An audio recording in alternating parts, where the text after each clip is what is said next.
नमस्कार। स्वागत है आप सभी का आज की वीडियो में। आज हम बात करेंगे उपवाक्य के बारे में। उपवाक्य कक्षा 10वीं के लिए सीबीएसई से निर्धारित वाक्य प्रकरण का एक हिस्सा है। वाक्य प्रकरण पर अभी मैंने पूर्व में एक वीडियो बनाया है जिसमें मैंने इसके बारे में चर्चा की है। जब हम मिश्र वाक्य पढ़ रहे थे तो मिश्र वाक्य में हमने पढ़ा कि एक मुख्य उपवाक्य पर आश्रित उपवाक्य मिल करके मिश्र वाक्य का निर्माण करते हैं। तो ये मुख्य उपवाक्य क्या है, आश्रित उपवाक्य क्या है, इनके बारे में विस्तृत अध्ययन करने के लिए यह वीडियो बना है। तो आइए देखते हैं उपवाक्यों के बारे में। यदि आपने मेरा पहला वीडियो वाक्य से संबंधित न देखा हो तो उसका लिंक मैं डिस्क्रिप्शन में दे रहा हूं, आप उसे देखें। उसे देखने के बाद यदि आप इसे देखेंगे तो आपकी समझ ज्यादा पुष्ट होगी। अब सबसे पहले हम देखेंगे उपवाक्य की परिभाषा। परिभाषा में लिखा है ऐसा पद समूह जिसका अपना अर्थ हो, जो एक वाक्य का भाग हो और जिसमें उद्देश्य और विधेय हो, उपवाक्य कहलाएगा। यानी एक ऐसा पद समूह यानी शब्दों का समूह जिसका एक अपना अर्थ होता है, जो एक वाक्य का एक हिस्सा होता हो, जिसमें उद्देश्य यानी कर्ता और विधेय यानी क्रिया हो, उपवाक्य कहा जाएगा। इसी बात को अगर हम सरल शब्दों में कहना चाहें तो हम कह देंगे जिस क्रिया युक्त पदों से आंशिक भाव यानी पूरा भाव नहीं, थोड़ा मोड़ा भाव व्यक्त होता है, उन्हें उपवाक्य कहते हैं। इसे और आसानी से समझते हैं कि उपवाक्य किसी भी वाक्य का अंश, अंश कहते हैं हिस्सा को, किसी भी वाक्य का हिस्सा होता है।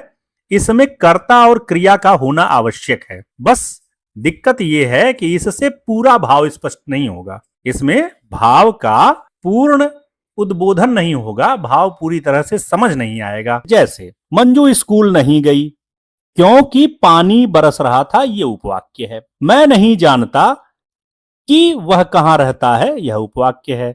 यह वही घड़ी है जिसे मैंने कलकत्ते से खरीदी थी, यह उपवाक्य है। अब यहां कहा गया है कि यह किसी वाक्य का आधा हिस्सा या एक अंश होता है, एक हिस्सा होता है, लेकिन अपने आप में पूर्ण नहीं होता है। अब आप इसे पढ़िए, जिसे मैंने कलकत्ते में खरीदी थी। यह वाक्य देखेंगे तो आप देखेंगे कि कलकत्ते में कुछ खरीदा गया है, पर आपको नहीं पता है कि वो क्या खरीदा गया है। तो उसकी पूर्ति के लिए इस वाक्य की भी आवश्यकता है। यानी जिसे मैंने कलकत्ते में खरीदी थी, यह अपने आप में पूर्ण नहीं है। इसी तरह आप इससे पूर्व के वाक्य को देखेंगे कि वह कहां रहता है, कि वह कहां रहता है, यह अपने आप में पूर्ण वाक्य नहीं है, क्योंकि इसके पूर्व भी कुछ होने की संभावना है। तो क्या है कि मैं नहीं जानता। अब मंजू स्कूल नहीं गई, नहीं गई तो इसका क्या कारण है, क्योंकि पानी बरस रहा था। तो जो क्योंकि पानी बरस रहा है, यह अपने आप में पूर्ण वाक्य नहीं है। इन दोनों को मिलाकर ही एक पूर्ण वाक्य, पूर्ण भाव प्रकट करता हुआ वाक्य बनेगा, और इस पूरे वाक्य को हम क्या कहेंगे, मिश्र वाक्य, मिश्र वाक्य। आइए आगे चलते हैं और देखते हैं वाक्य के भेद। वाक्य के दो भेद होते हैं। पहला होता है प्रधान उपवाक्य, या इसी को हम कभी कभी मुख्य उपवाक्य कहते हैं, मुख्य उपवाक्य। दूसरा आश्रित उपवाक्य। अब प्रधान उपवाक्य क्या होता है, जो उपवाक्य पूरे वाक्य से पृथक यानी अलग भी लिख दिया जाए तो जिसका अर्थ किसी दूसरे पर आश्रित न हो, उसे प्रधान उपवाक्य कहते हैं। अब कहते हैं कि जब मिश्र वाक्य को दो हिस्सों में हम बांटते हैं तो उसमें एक प्रधान उपवाक्य होता है और दूसरा आश्रित उपवाक्य होता है। प्रधान उपवाक्य हम कहेंगे किसको, कैसे समझेंगे कि मिश्र उपवाक्य में कौन सा वाक्य प्रधान है, कौन सा वाक्य आश्रित है। तो जिस वाक्य को आधा पढ़ने पर यह लगे कि इसका अर्थ किसी पर आश्रित नहीं है, इसका अर्थ प्राप्त करने के लिए किसी सहारे की आवश्यकता नहीं है, उसे हम क्या कहेंगे, प्रधान उपवाक्य। और आश्रित उपवाक्य वह होता है जो प्रधान उपवाक्य के बिना पूरा अर्थ नहीं दे सकता। यानी आश्रित उपवाक्य अगर हम पढ़ेंगे तो हमको लगेगा कि इसके अर्थ में बाधा है, इसका अर्थ पूरी तरह से प्राप्त नहीं हो सकता, तो यह पूरा अर्थ नहीं दे पाता। इसका पूरा अर्थ प्राप्त करने के लिए हमें मुख्य उपवाक्य या प्रधान उपवाक्य की सहायता लेनी पड़ती है। इसीलिए जो आश्रित उपवाक्य है, यह स्वतंत्र भी नहीं लिखा जा सकता, यह पूरी तरह से अलग नहीं लिखा जा सकता। जैसे उदाहरण के तौर पर यदि मैं लिखूं कि यदि सोहन आ जाए तो मैं उसके साथ चलूं। अब यहां पर यदि सोहन आ जाए, यह आश्रित उपवाक्य है, क्योंकि आप देखेंगे यदि इतना हम पढ़ें, यदि सोहन आ जाए तो हमें पूरा अर्थ नहीं प्राप्त होगा। हम देखेंगे कि इस वाक्य में कुछ अधूरापन है, इसलिए हम इसे क्या कहेंगे, आश्रित उपवाक्य। लेकिन मैं उसके साथ चलूं, यदि इस वाक्य को कहें तो मुझे नहीं लगता कि इस वाक्य के अर्थ प्राप्ति में कोई दिक्कत है। मैं उसके साथ चलूं, यह एक तरह से अर्थ प्रदान करता हुआ वाक्य है, लेकिन यदि सोहन आ जाए, इस वाक्य को कहा जाए, तो इसका कोई अर्थ हमें प्राप्त नहीं होगा। इसलिए यदि सोहन आ जाए, यह पद समूह जो है यह आश्रित उपवाक्य है, और मैं उसके साथ चलूं यह प्रधान उपवाक्य माना जाएगा। समझ में आ गया? आइए आगे बढ़ते हैं। आइए अब देखते हैं आश्रित उपवाक्य के प्रकारों के बारे में। मुख्य उपवाक्य के कोई प्रकार नहीं होते हैं, पर आश्रित उपवाक्य के 3 प्रकार होते हैं। आइए देखते हैं आश्रित उपवाक्य के प्रकारों के बारे में। आश्रित उपवाक्य कुल 3 प्रकार के होते हैं। पहला होता है संज्ञा उपवाक्य, दूसरा होता है विशेषण उपवाक्य, और तीसरा होता है क्रिया विशेषण उपवाक्य। इसे अंग्रेजी में नाउन क्लाज, एडजेक्टिव क्लाज और एडवर्ब क्लाज कहते हैं। अब आइए देखते हैं ये क्या क्या होते हैं, इनको हम कैसे जानेंगे, कैसे समझेंगे। तो सबसे पहले देखते हैं संज्ञा उपवाक्य के बारे में। अब संज्ञा उपवाक्य क्या होता है? वह उपवाक्य जो प्रधान या मुख्य उपवाक्य की चाहे संज्ञा के रूप में या कारक के रूप में सहायता करे, उसे संज्ञा उपवाक्य कहते हैं। इसी बात को अगर हम दूसरे शब्दों में कहना चाहें तो हम कह सकते हैं जो गौण उपवाक्य प्रधान उपवाक्य का उद्देश्य यानी कर्ता, कर्म या पूरक बनकर संज्ञा अथवा सर्वनाम के जगह पर प्रयुक्त होता हो, वह संज्ञा उपवाक्य कहलाएगा। आप जानते हैं मिश्र वाक्य हमेशा बनेगा एक मुख्य उपवाक्य से और एक आश्रित उपवाक्य से। अब यह बताया गया है कि जो आश्रित उपवाक्य मुख्य उपवाक्य में आए हुए कर्ता, कर्म या पूरक इनकी जगह पर संज्ञा या सर्वनाम की जगह पर प्रयुक्त हो, वह संज्ञा उपवाक्य कहलाता है। अब कहते हैं कि यह कर्म यानी सकर्मक क्रिया या पूरक अकर्मक क्रिया का काम करता है, जैसे संज्ञा करती है। अब संज्ञा उपवाक्य मुख्य उपवाक्य के कर्म के रूप में, अगर क्रिया सकर्मक है मुख्य उपवाक्य की तो उसके कर्म के रूप में काम करता है, और अगर क्रिया अकर्मक है तो फिर उसकी विशेषता के रूप में या अन्य किसी चीज के रूप में काम करता है। जहां कर्म नहीं आ सकता वहां पूरक के रूप में काम करता है। संज्ञा उपवाक्य की एक सबसे बड़ी पहचान है कि इस उपवाक्य के पूर्व की होता है, यानी संज्ञा उपवाक्य की से जुड़ा होता है। जैसे राम ने कहा कि मैं पढ़ूंगा। अब इसमें मैं पढ़ूंगा यह संज्ञा उपवाक्य है। क्यों? क्योंकि इसमें राम ने कहा। अब राम क्या कह रहा है? संज्ञा की जगह पर यह आ रहा है कि मैं पढ़ूंगा। अब संज्ञा की जगह पर यह बात आ रही है, इसलिए हम इसे संज्ञा उपवाक्य कहेंगे। इसी तरह दूसरा वाक्य है मैं नहीं जानता कि वह कहां है। अब इसमें वह कहां है यह संज्ञा उपवाक्य है, और यह किसकी जगह आया है? जानता की जगह आया है। मैं नहीं जानता, यानी ये जो मैं नहीं जानता जो संज्ञा है कि वह कहां है, यह संज्ञा उपवाक्य है। यदि नहीं समझ में आया तो हम दूसरा प्रयास करते हैं। मान लीजिए मैं इसको एक सरल वाक्य के रूप में लिखता हूं, तो यह होगा राम ने पढ़ने को कहा। यह वाक्य बनेगा। या इसी को हम बदल कर लिखें कि राम ने कहा कि मैं पढ़ूंगा। अब यहां पर पढ़ने को कहा, पढ़ने की जो बात है मैं पढ़ूंगा, यह कहा गया है कहना क्रिया के लिए, यह कर्म का काम कर रहा है, क्योंकि पढ़ना जो है वह को यानी कर्म कारक के रूप में आया हुआ है, यानी कहना क्रिया के कर्म के रूप में पढ़ना आया हुआ है। इसलिए इस पूरे वाक्य में मैं पढ़ूंगा यह संज्ञा उपवाक्य होगा। या इस दूसरे वाक्य को हम बदल करके लिखें।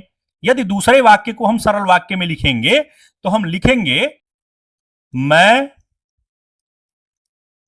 उसके कहां होने को नहीं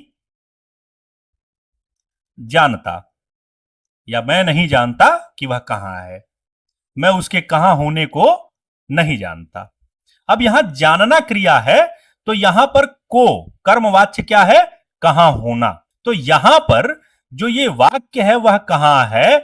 यह जानना क्रिया की कर्म के रूप में सहायता करता है।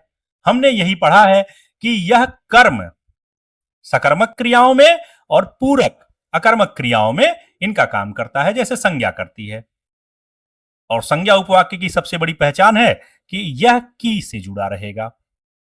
संज्ञा उपवाक्य सदा की से जुड़ा रहेगा। आइए आगे बढ़ते हैं और देखते हैं कि संज्ञा उपवाक्य का किन किन स्थितियों में प्रयोग किया जाता है। तो जो संज्ञा उपवाक्य होते हैं यह संज्ञा का कार्य करते हैं, यानी किसी क्रिया का कर्ता के रूप में। संज्ञा का काम कैसे करते हैं?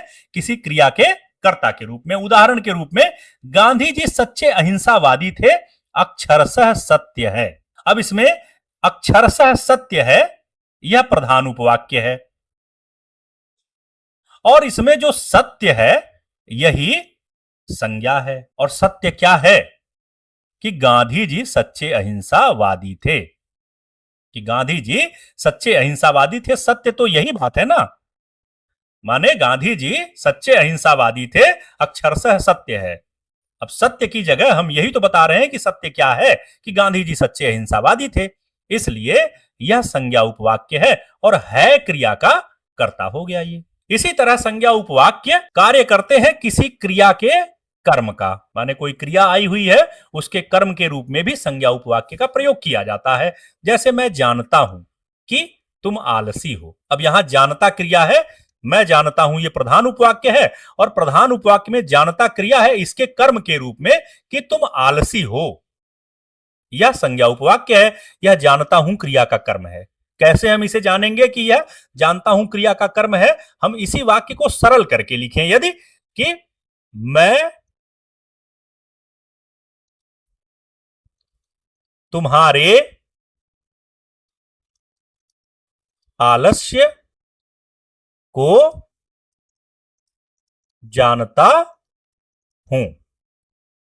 अब क्रिया जानना जो है यह किसको? आलस्य को, यानी को ये कर्म कारक। आपको याद होगा कर्ता ने कर्म को करण से, तो जहां को कारक चिन्ह आए उससे पूर्व का पद कर्म होता है।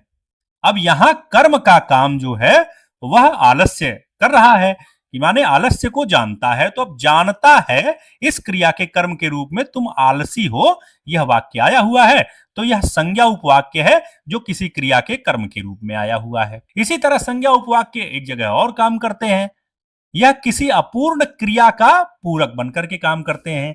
यानी कोई क्रिया है जो पूरी नहीं हुई है तो उसकी सहायता पूर्ण होने में करते हैं, यानी उसको पूरा करते हैं जिससे पूर्ण अर्थ प्राप्त हो जाए। जैसे उदाहरण के लिए विद्वानों का मत है। अब इसमें मत है यह क्रिया है, लेकिन क्या है? तो यह अपूर्ण क्रिया का पूरक सत्य की सदैव विजय होती है यह बनकर के आए हुए हैं। यानी जो मत है वो क्या है?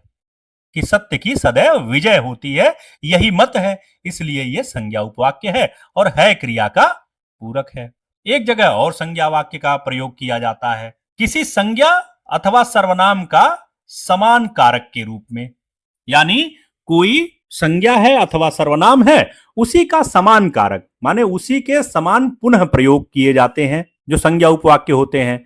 मुख्य उपवाक्य में आई हुई कोई संज्ञा है, सर्वनाम है, उसी को सेम टू सेम फिर से रिप्रेजेंट करने के लिए, फिर से उसे बताने के लिए संज्ञा उपवाक्यों का प्रयोग कर दिया जाता है। जैसे यह कथन की धीर भी आपत्ति में धर्म से विचलित हो जाते हैं विश्वसनीय नहीं है।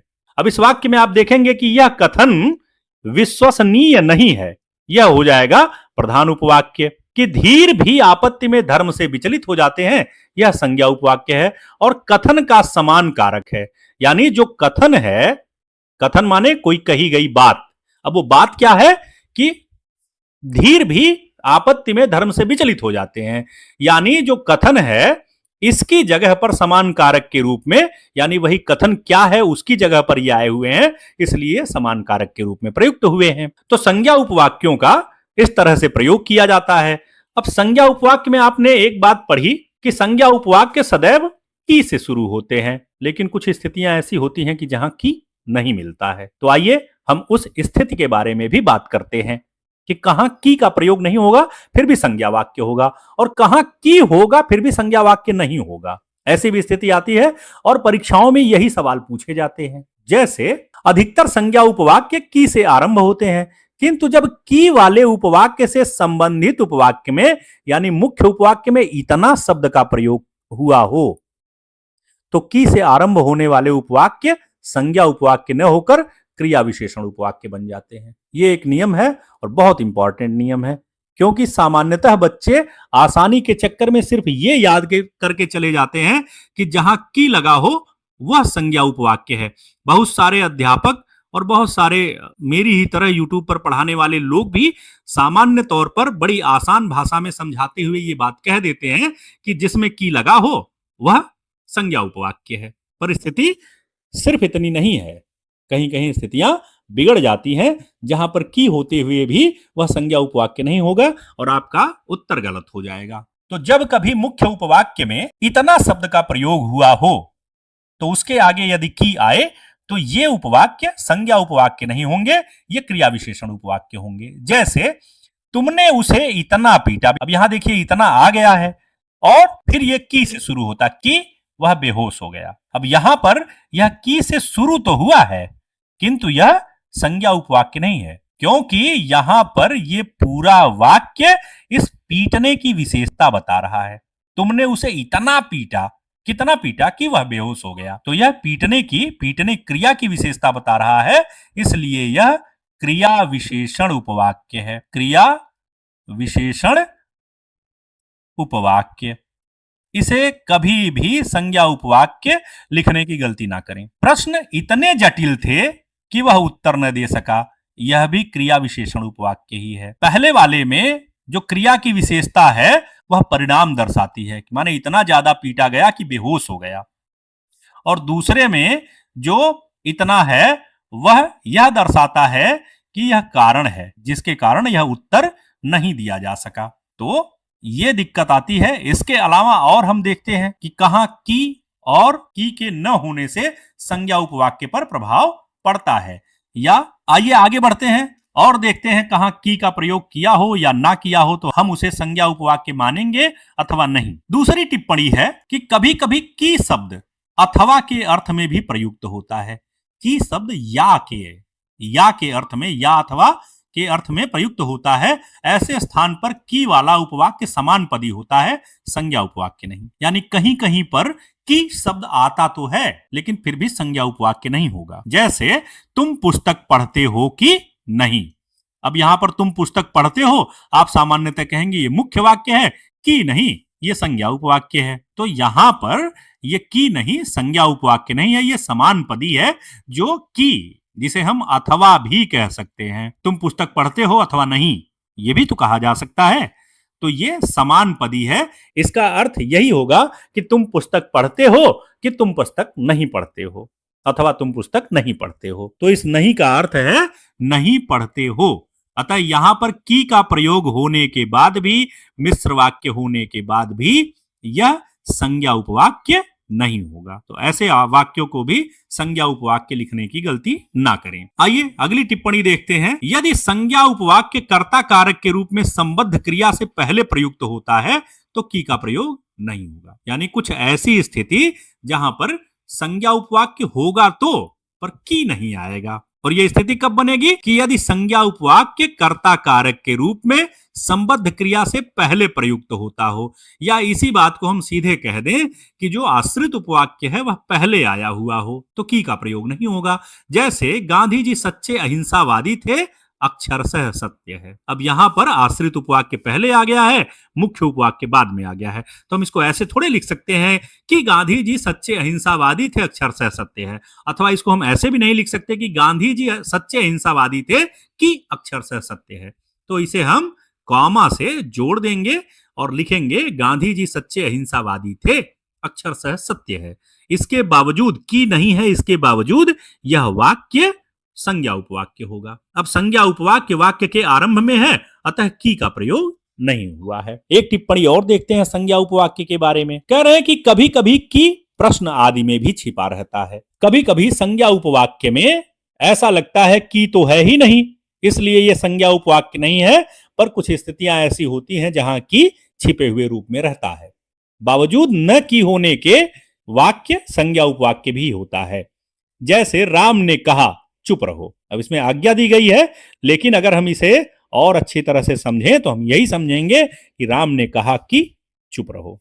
तो यहां की लिखा नहीं गया है, पर यह है। इसी तरह राम ने पूछा कि तुम कहां जाते हो। राम ने पूछा कि तुम कहां जाते हो। अब यहां की नहीं है, उसकी जगह पर कॉमा का प्रयोग किया गया है, तो ऐसे में प्रश्न है और यहां पर की लुप्त है। अब इन दोनों स्थितियों में ये जो दोनों उपवाक्य हैं, ये संज्ञा उपवाक्य हैं। आशा करता हूं आपको समझ में आ रहा होगा। यदि न समझ में आए तो कमेंट बॉक्स खुला है, कृपया अपने प्रश्न वहां जरूर डालें। समय मिलते ही मैं आपके प्रश्नों का निराकरण करने की कोशिश करूंगा। आइए आगे बढ़ते हैं और चलते हैं आश्रित उपवाक्य के दूसरे भेद पर, विशेषण उपवाक्य पर। अब ये विशेषण उपवाक्य क्या होता है कि जो उपवाक्य किसी दूसरे उपवाक्य में आए संज्ञा या सर्वनाम की विशेषता प्रकट करता हो, विशेषता बताता हो, उसे विशेषण उपवाक्य कहते हैं। इसी बात को दूसरे शब्द में हम कह सकते हैं कि जो गौण उपवाक्य माने आश्रित उपवाक्य प्रधान उपवाक्य की संज्ञा सर्वनाम या संज्ञा पदबंध की विशेषता बताए, वह विशेषण उपवाक्य होता है। यानी मुख्य उपवाक्य में आए हुए किसी संज्ञा, किसी सर्वनाम या किसी पूरे संज्ञा पद की विशेषता बताने वाले उपवाक्यों को, आश्रित उपवाक्यों को विशेषण उपवाक्य कहा जाता है। पूरे वाक्य में इस वाक्य का वही काम होता है जो साधारण वाक्य में किसी विशेषण का होता है। यानी सामान्य वाक्य में जो कार्य एक विशेषण करता है, आश्रित उपवाक्यों में जो विशेषण उपवाक्य है, यह मुख्य वाक्य के कर्ता, जो संज्ञा है, सर्वनाम है इत्यादि की विशेषता बताने के काम में आता है। जैसे वह विद्यार्थी जो कल अनुपस्थित था बीमार है। अब इसमें आप देखेंगे कि वह विद्यार्थी बीमार है, यह मुख्य उपवाक्य हो जाएगा, प्रधान उपवाक्य हो जाएगा। और यह जो पदबंध है, जो कल अनुपस्थित था, यह पूरा का पूरा उपवाक्य विद्यार्थी की विशेषता बता रहा है कि वही अनुपस्थित भी था, जो बीमार था वही अनुपस्थित भी था। तो यह विद्यार्थी की विशेषता बता रहा है, इसलिए यह उपवाक्य विशेषण उपवाक्य कहा जाएगा। अब एक टिप्पणी है कि यह जरूरी नहीं कि विशेषण उपवाक्य प्रधान उपवाक्य में आए हुए किसी शब्द की विशेषता प्रकट करे, यह अन्य उपवाक्य में आए हुए शब्दों की भी विशेषता प्रकट करता है। ऐसा नहीं है कि जो विशेषण उपवाक्य होगा वह सिर्फ मुख्य उपवाक्य में आई हुई किसी संज्ञा अथवा सर्वनाम का विशेषण हो सकता है। यह मान लीजिए कि दो आश्रित उपवाक्य हैं, उसमें से किसी एक आश्रित उपवाक्य के भी किसी संज्ञा अथवा सर्वनाम का विशेषण हो सकता है। जैसे मैंने कहा कि तुमने यह कलम खरीदी है जो बाजार में सबसे सस्ती है। अब इसमें आप देखेंगे कि मैंने कहा मुख्य उपवाक्य यही है। अब इसमें तो कोई ऐसा संज्ञा नहीं है जिसकी विशेषता आगे बताई गई हो। अब इसमें एक उपवाक्य जुड़ा है, तुमने यह कलम खरीदी है, यह हो गया संज्ञा उपवाक्य। अब इस संज्ञा उपवाक्य में एक शब्द आया है कलम, इसके विशेषण के रूप में यह उपवाक्य आया है विशेषण उपवाक्य, क्या कि जो बाजार में सबसे सस्ती है। आप देखेंगे यहां मुख्य उपवाक्य में आई हुई किसी चीज की विशेषता यह उपवाक्य नहीं बता रहा, जबकि यह उपवाक्य में आए हुए किसी संज्ञा अथवा सर्वनाम की विशेषता बता रहा है। तो यह स्थिति भी विशेषण उपवाक्य के साथ कार्य करती है। इसमें कलम शब्द की जो व्याप्ति है यह मर्यादित करती है, क्या जो सबसे बाजार में सस्ती है, यह जो उपवाक्य है यह कलम की व्याप्ति को मर्यादित कर देता है। व्याप्ति को मर्यादित करने का मतलब क्लियर कर देता है कि ये वही कलम है। कभी कभार जो के स्थान पर जैसे, जितना इत्यादि ज वाले शब्द ही आते हैं। तो जो विशेषण उपवाक्य है यह जो, जिससे, जिसने, इस तरह के अव्ययों से शुरू होते हैं। आइए चलते हैं अब क्रिया विशेषण उपवाक्य की तरफ। क्रिया विशेषण उपवाक्य क्या होते हैं? जो उपवाक्य किसी क्रिया की विशेषता बतलाते हैं उन्हें क्रिया विशेषण उपवाक्य कहते हैं। यानी ऐसे उपवाक्य जो किसी क्रिया की विशेषता बताने के लिए प्रस्तुत हुए। मुख्य उपवाक्य में कोई क्रिया है, उसकी विशेषता बताने के लिए जो उपवाक्य उस मुख्य उपवाक्य में जुड़ा है, ऐसे वाक्यों को हम क्रिया विशेषण उपवाक्य कहेंगे। इसी बात को हम दूसरी तरह कहते हैं कि जो गौण या आश्रित उपवाक्य मुख्य उपवाक्य की क्रिया की काल या स्थान आदि से संबद्ध विशेषता बताए कि क्रिया के होने का समय क्या है, क्रिया के होने की जगह क्या है, क्रिया के होने का तरीका क्या है, ऐसे वाक्यों को क्रिया विशेषण उपवाक्य कहते हैं।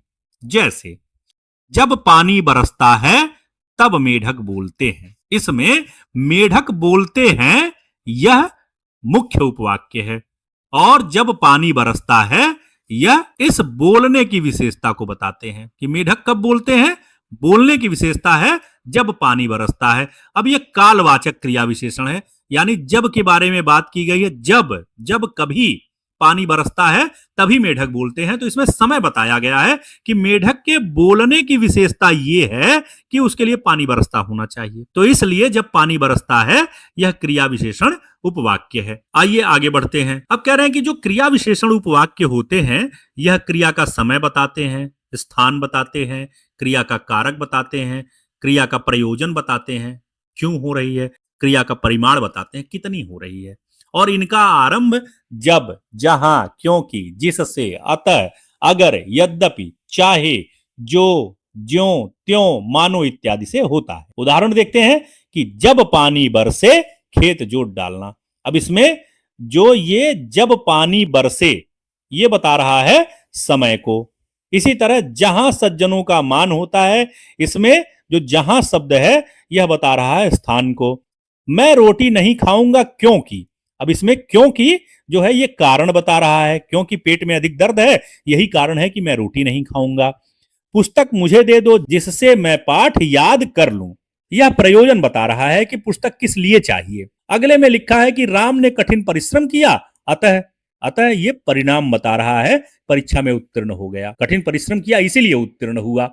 अगले वाक्य में आप देखेंगे कि यदि मोहन यहां आया तो मैं अवश्य जाऊंगा, तो मैं अवश्य जाऊंगा यह शर्त बता रहे हैं। राम ऐसा ही चतुर है जैसे कि तुम हो, यहां तुलना दर्शाई गई है। जितना ही वह धनवान होता जाता है, उतना ही वह कृपण होता जाता है, यह मर्यादा बताई जा रही है, नियम बताया जा रहा है। जैसे जैसे मैं बोलूं वैसे वैसे तुम लिखो। यहां क्रिया विशेषण के द्वारा प्रकार बताया जा रहा है, क्रिया के प्रकार बताए जा रहे हैं। ये जो सारे वाक्य हैं क्रिया विशेषण उपवाक्य की सहायता से बने हुए हैं, जहां पर समय, स्थान, कारण, प्रयोजन, परिणाम, शर्त, तुलना, मर्यादा, प्रकार आदि बताए जा रहे हैं। आइए आगे बढ़ते हैं। एक मुख्य टिप्पणी पर हम आपका ध्यान लाना चाहते हैं। यहां बताया गया है कि आश्रित उपवाक्यों को पहचानना अत्यंत सरल है। जो उपवाक्य की, जिससे की, ताकि, ज्यों ही, जितना, ज्यों, क्योंकि, चूंकि, यद्यपि, यदि, जब तक, जब, जहां तक, जहां, जिधर, चाहे, मानो, कितना भी, इन तरह के शब्दों से आरंभ होते हैं, वे आश्रित उपवाक्य होते हैं। इसके विपरीत जो उपवाक्य इन शब्दों से आरंभ नहीं होते, वो प्रधान उपवाक्य होते हैं। जिन वाक्यों को अकेला लिखने पर उनके अर्थ में बाधा नहीं होती है, वे प्रधान उपवाक्य होते हैं। जिन उपवाक्यों को अकेले पढ़ने पर लगता है कि अर्थ क्लियर नहीं होगा, वे आश्रित उपवाक्य होते हैं। तो ये थे आश्रित उपवाक्य। आशा करता हूं कि आपको समझ में आया होगा। यदि न समझ में आया हो तो दोबारा देखिए। यदि उसके बाद भी न समझ में आया हो तो कृपया मुझे कमेंट में लिखें। मैं आपकी शंका का निराकरण करने की पूरी कोशिश करूंगा। इतनी देर तक आपने ध्यान से सुना, इसके लिए मैं आपका बहुत आभारी हूं। यदि आपने चैनल को सब्सक्राइब न किया हो तो कृपया कर लें, और वीडियो पसंद आया हो और कुछ काम का हो तो जरूर अपने जानने पहचानने वालों के साथ शेयर करें। बहुत बहुत धन्यवाद।